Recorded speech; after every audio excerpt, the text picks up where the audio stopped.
اعوذ باللہ من الشیطان الرجیم بسم اللہ الرحمن الرحیم۔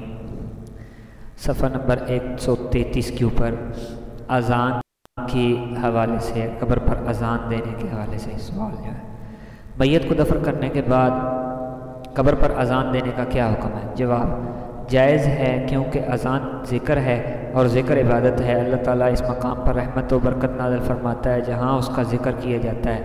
قبر والا رحمت و برکت کا زیادہ مستحق ہے۔ سوال: اس کے جائز ہونے کی کوئی دلیل ہے؟ جواب: اس پر دلیل رسول اللہ صلی اللہ علیہ وسلم کا یہ فرمان ہے کہ اللہ تعالیٰ مؤذن کی مغفرت فرماتا ہے جہاں تک مؤذن کی آواز پہنچتی ہے، یعنی جتنی دور تک اس کی آواز جائے گی اتنی ہی مغفرت وسیع ہوگی، اور اس کے آواز سننے والی ہر تر اور خشک چیز اس کی مغفرت کی دعا مانگتی ہے۔ مسند امام احمد بن حنبل کی حدیث ہے۔ اس حدیث سے سے معلوم ہوا کہ اذان سبب مغفرت ہے اور قبر والا مغفرت کا محتاج ہے۔ علامہ ابن عابدین شامی رحمۃ اللہ تعالیٰ فرماتے ہیں کہ نماز کے علاوہ بھی اذان سنت ہے، جیسے نومولود بچے، غم رسیدہ مرگی کے مریض، سخت غصے میں مبتلا شخص، بد اخلاق انسان یا چار پائے کے کان میں اذان دینا۔ اس طرح لشکر کے ہجوم، آگ لگنے کے موقع پر اور میت کو قبر میں اتارتے وقت دنیا میں پہلی مرتبہ آمد پر قیاس کرتے ہوئے، یعنی جب بچہ اس دنیا میں آتا ہے اس کے کان میں اذان دی جاتی ہے، اسی طرح جب وہ اس دنیا سے رخصت ہو کر قبر میں جب پہنچا تو اذان دی جائے گی۔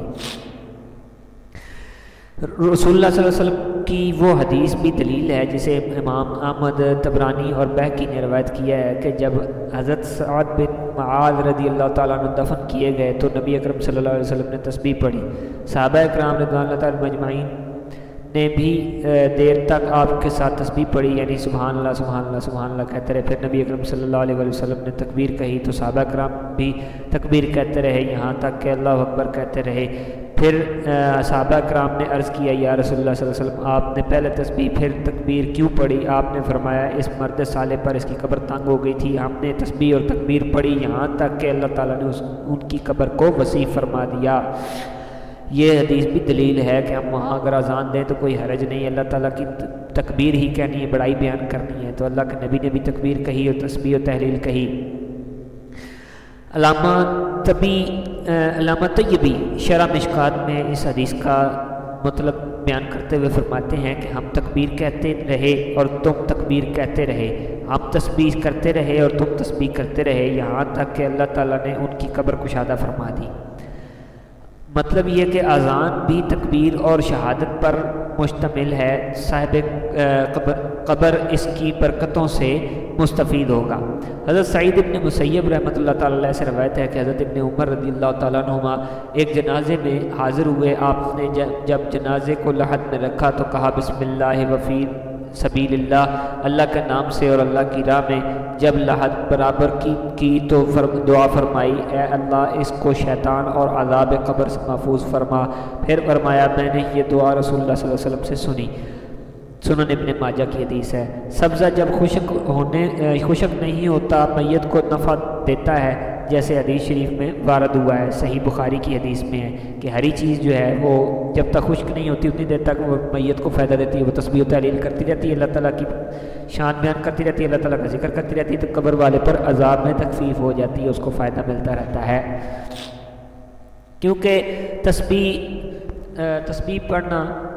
سبزہ تسبیح پڑھتا ہے، جب ایسا ہے تو اذان بطریقہ اولا میت کو نفع دے گی، جو تکبیر و تحلیل اور شہادتوں پر مشتمل ہے۔ نیز اذان شیطان سے پناہ دینے والی ہے اور اس کی پیٹھ پھیر دینے والی ہے، جیسے حدیث شریف میں وارد ہوا ہے کہ جب مؤذن اذان دیتا ہے تو شیطان گوز مارتا ہے، یعنی ہوا خارج کرتا ہے، پشت پھیر جاتا ہے۔ صحیح مسلم۔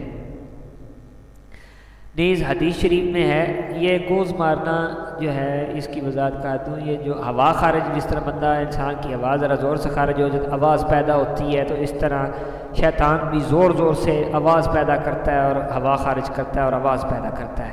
تو نیز حدیث شریف میں ہے، جب کسی بستی میں اذان دی جاتی ہے تو اللہ تعالیٰ اس بستی کو اپنے عذاب سے محفوظ فرما دیتا ہے۔ نیز قبر پر اذان دینے میں میت کا فائدہ ہے، یعنی قبر میں منکر نکیر کے حاضر ہونے کے وقت اسے تلقین کی جا رہی ہے اور اسے نئے ماحول سے مانوس کیا جا رہا ہے، اور یہ امر شرعاً مطلوب ہے۔ حدیث پاک میں ہے کہ حضرت عمر بن عاص رضی اللہ تعالیٰ عنہ نے اپنے بیٹے کو وصیت فرماتے ہوئے فرمایا کہ جب مجھے دفن کرو تو میری قبر پر مٹی کی کوہان بنانا، پھر میری قبر کے پاس اتنی دیر ٹھہرنا جتنی دیر میں اونٹ نحر کر کے اس کا گوشت تقسیم کیا جا سکتا ہے، یہاں تک کہ میں تمہارے ذریعے انس حاصل کروں اور دیکھوں کہ میں اپنے رب کے بھیجے ہوئے فرشتوں کو کیا جواب دیتا ہوں۔ ٹھیک ہے جی۔ پھر مسلم شریف کی یہ حدیث ہے، تو یہ قبر پر مسلمانوں کے صرف کھڑے ہونے کا فائدہ ہے، اگر اس کے ساتھ اذان کے کلمات ادا کیے جائیں تو کیا حال ہوگا، یعنی فائدہ کیوں نہ ہوگا۔ نماز جنازہ کے بعد دعا کے متعلق آگے سوال آ جاتا ہے، نماز جنازہ کے بعد دعا کا کیا حکم ہے؟ جواب ہے کہ جائز ہے اور مستحب ہے، اس سے منع نہیں کیا جائے گا۔ انسان چاہے زندہ ہو یا مردہ ہر حال میں دعا کا محتاج ہے، مردہ تو بطریقہ اولا محتاج دعا ہے۔ سوال، اس کے جواز پر کوئی دلیل؟ اس پر دلیل امام مسلم کی روایت ہے کہ وہ یہ حدیث ہے کہ رسول اللہ صلی اللہ علیہ وسلم نے فرمایا جو شخص اپنے بھائی کو نفع پہنچا سکے اسے چاہیے کہ اپنے بھائی کو نفع پہنچائے۔ صحیح مسلم باب یہ ہے کہ نظر لگ جائے تو دم مستحب ہے۔ دعا کے ذریعے نہ صرف نفع پہنچایا جا سکتا ہے بلکہ بہت نفع پہنچایا جا سکتا ہے۔ اللہ تعالیٰ کا فرمان ہے، وہ لوگ جو کہتے ہیں کہ اے ہمارے رب ہم سے جہنم کا عذاب پھیر دے، بے شک اس کا عذاب چمٹ جانے والی مصیبت ہے۔ سورۃ الفرقان۔ اس سے معلوم ہوا کہ اللہ تعالیٰ کے بندوں کی نشانی یہ ہے کہ اپنے رب سے دعا مانگتے رہتے ہیں کہ اے ہمارے رب تمام مومنوں سے عذاب پھیر دے۔ وہ لوگ جو موت کے راستے سے گزر چکے ہیں نیک مسلمانوں کی دعا کے زندوں کی نسبت زیادہ حقدار ہیں، اور کثرت سے دعا کرنا اس کے لیے مفید ہے۔ نیز اللہ تعالیٰ نے اموات کے بعد زندہ رہنے والے مومنوں سے یہ امر طلب کیا ہے کہ دنیا سے رحلت کرنے والوں کے لیے دعا کی جائے۔ ارشاد ربانی ہے، وہ لوگ جو ان کے بعد آئے وہ کہتے ہیں کہ اے ہمارے رب ہمیں بخش دے اور ہمارے ان بھائیوں کو بخش دے جو ایمان کے ساتھ ہم سے پہلے گزر چکے ہیں۔ یہ سورۃ حشر کی آیت ہے۔ تو یہاں ایک اور آیت بھی میں بیان کرتا ہوں، ربی جلنی دعا جو ہم مانگتے ہیں یہ بھی وہی چیز ہے، ربنا اغفر لی ولوالدی وللمؤمنین، آگے کہا یوم یقوم الحساب، قیامت تک آنے والے سارے مسلمانوں کے لیے دعا ہے۔ تو اب جن کے والدین فوت ہو چکے ہیں وہ اب بیچ میں سے یہ چھوڑ دے، آیت کا یہ حصہ چھوڑ دے، ربنا اغفر لی ولوالدی نہ کہیں، نہیں۔ تو جو لوگ نماز جنازہ کے بعد دعا مانگتے ہیں وہ اللہ تعالیٰ کے طلب فرمانے کی تعمیل کرتے ہیں، قرآن پاک پر عمل پیرا ہیں۔ وہ اجتماعی طور پر عرض کرتے ہیں اے ہمارے رب ہمارے اس بھائی کو بخش دے جو ہم سے پہلے ایمان کے ساتھ گزر چکے ہیں۔ رہا یہ اعتراض کہ یہ دعا کی تکرار ہو جائے گی، ایک دفعہ نماز جنازہ میں دعا کی جا چکی ہے اور دوسری مرتبہ بعد میں کی جا رہی ہے، ہم کہتے ہیں اس میں کوئی حرج نہیں ہے، کیونکہ حضور نبی اکرم صلی اللہ علیہ وسلم نے بار بار دعا کی ہے۔ مثلا حدیث شریف میں ہے کہ رسول اکرم صلی اللہ علیہ وسلم نے دونوں ہاتھ اٹھائے اور دعا فرمائی، اے اللہ ہمیں بارش عطا فرما، اے اللہ ہمیں سیراب فرما، اے اللہ ہمیں پانی عطا فرما۔ امام نووی اس حدیث کی شرح میں فرماتے ہیں اس طرح 3 مرتبہ دعا کی، معلوم ہوا کہ 3 دفعہ دعا کرنا مستحب ہے۔ سرگودا کے اندر تو ادھر جو ہمارے دیہی علاقے ہیں، دیہاتی علاقے، وہاں کے جو ائمہ کرام ہیں اکثریت جو ہے وہ نماز کے بعد 3 مرتبہ دعا مانگتے ہیں، دعا خیر کی نسبت سے، پہلے دعا کی پھر اس کے بعد کہا دعا خیر، پھر دعا کی پھر کہہ رہے ہیں دعا خیر۔ دارالعلوم محمدیہ غوثیہ بحیرہ شریف میں بھی یہی صورتحال ہے، وہاں بھی اسی طرح ہی دعا مانگی جاتی ہے 3 مرتبہ اس حدیث پاک کی نسبت سے۔ کھانا سامنے رکھ کر قرآن پاک پڑھنا اور دعا کرنا، یعنی ختم شریف وغیرہ کے بارے میں۔ کھانا سامنے رکھ کر برکت کے لیے سورہ فاتحہ اور قرآن پاک کی کچھ صورتیں پڑھنے اور دعا کرنے کا کیا حکم ہے؟ جواب جائز ہے بلکہ مستحب ہے، کیونکہ یہ شرعاً مطلوب ہے۔ رسول اللہ صلی اللہ علیہ وسلم نے فرمایا جب تم میں سے ایک شخص کھانا کھائے تو کہے بسم اللہ الرحمن الرحیم، اللہ کے نام سے شروع کرتا ہوں۔ بسم اللہ قرآن پاک کی ایک آیت ہے، معلوم ہوا کہ کھانے پر قرآن پاک پڑھنا شرعاً معمور ہے، اللہ پاک کا حکم ہے، اللہ پاک کے حبیب کا حکم ہے۔ امام مسلم اپنی صحیح میں حضرت ابو ہریرہ رضی اللہ عنہ اور ابو سعید خدری رضی اللہ عنہ سے روایت کرتے ہیں کہ غزوہ تبوک کے دن صحابہ کرام کو بھوک لاحق ہو گئی. انہوں نے عرض کیا یا رسول اللہ صلی اللہ علیہ وسلم اگر آپ ہمیں اجازت دیں تو ہم اپنے اونٹوں کو نحر یعنی ذبح کریں, ان کا گوشت کھائیں اور ان کی چربی استعمال کریں. رسول اللہ صلی اللہ علیہ وسلم نے فرمایا ذبح کرو. اتنے میں حضرت عمر فاروق رضی اللہ عنہ حاضر ہوئے, عرض کیا کرنے لگے یا رسول اللہ صلی اللہ علیہ وسلم اگر آپ نے اونٹوں کے ذبح کرنے کی اجازت دے دی تو سواریوں کی کمی ہو جائے گی. آپ صحابہ کو حکم دیں کہ اپنا بچا کچا زیادہ راہ لے کر آئیں, پھر آپ اس پر اللہ تعالیٰ سے برکت کی دعا فرمائیں. امید ہے کہ اللہ تعالیٰ برکت عطا فرمائے گا. نبی اکرم صلی اللہ علیہ وسلم نے فرمایا درست ہے. آپ نے ایک دسترخوان منگوا کر بچھا دیا, پھر صحابہ کرام سے بچا کھچا زیادہ راہ منگوایا. راوی کہتے ہیں کہ کوئی صحابی مٹھی بھر کھجوریں لا رہا ہے تو دوسرا روٹی کے ٹکڑے لے آیا, یہاں تک کہ دسترخوان پر کچھ کھانا جمع ہو گیا. رسول اللہ صلی اللہ علیہ وسلم نے برکت کی دعا فرمائی, پھر فرمایا اپنے برتنوں میں لیتے جاؤ.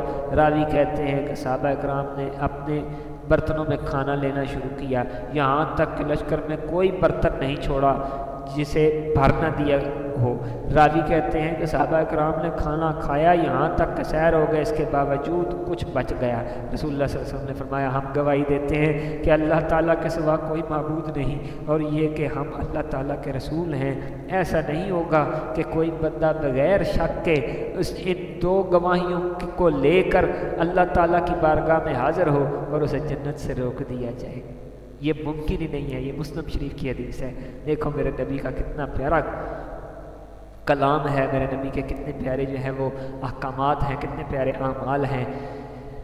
سبحان اللہ. تھوڑا سا کھانا تھا, کتنوں کو کافی ہو گیا. یہ برکت ہے پڑھنے کی, قرآن پاک پڑھنے کی, اللہ پاک کا کلام پڑھنے کی, اللہ کا ذکر کرنے کی برکت ہے.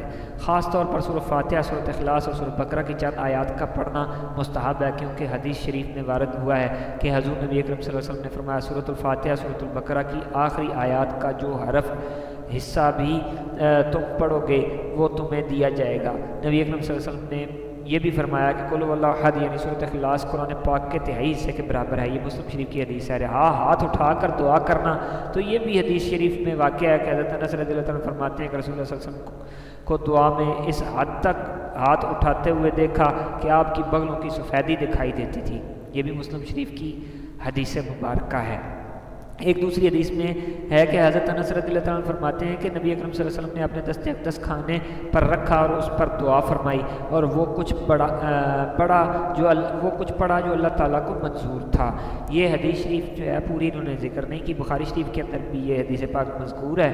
حضور نبی کریم صلی اللہ علیہ وسلم حضرت انس ہی روٹیاں لے کر آئے تھے تو کھڑے ہوئے تھے, پھر کہا کہ دعوت پیش کی گئی. حضور نبی کریم صلی اللہ علیہ وسلم کے لیے صرف 2 روٹیاں لے کر آئے تھے, اور پھر سرکار صلی اللہ علیہ وسلم ڈھیر سارے صحابہ کو ساتھ لے کر چلے گئے. تو وہاں حضور نبی کریم صلی اللہ علیہ وسلم نے کھانا جب سامنے لایا, انہوں نے کہا جی ضرور ہم نے تو روٹی صرف آپ کے لیے پکائی تھی, 2 روٹیاں ہی ہیں تو آپ کے لیے پکائی تھی, تو آپ تو اتنے زیادہ صحابہ کو لے کر آ گئے. سرکار صلی اللہ علیہ وسلم نے فرمایا کہ کھانے کو میرے سامنے رکھو. کھانا سامنے رکھا گیا. پھر آقا کریم علیہ السلام نے خود اس کھانے پر سامنے رکھ کر کچھ پڑھا. فَأَدُمُّ کے کلمات ہیں, کچھ پڑھ کر دم کیا. پھر جو ہے اللہ تبارک و تعالیٰ ما شاء وہ کچھ پڑھا جو اللہ پاک نے چاہا. ٹھیک ہے جی, بخاری شریف کے الفاظ ہیں جو وہ کچھ چاہا جو اللہ تبارک و تعالیٰ نے چاہا وہی پڑھا. اور پڑھنے کے بعد آپ نے کھانا سامنے رکھا, سامنے رکھ کر جو ہے پھر برکت کی دعا کی تو اللہ پاک نے قبول فرمائی.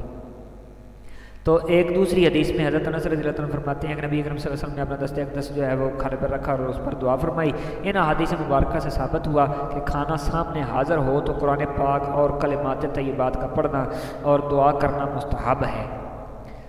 یہ تھی ختم شریف کی آگے رکھ کر کھانا سامنے رکھ کر ختم شریف کہنے کی دلیل.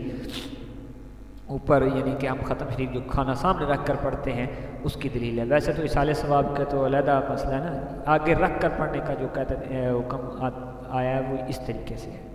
وما علیہ الا البلاغ.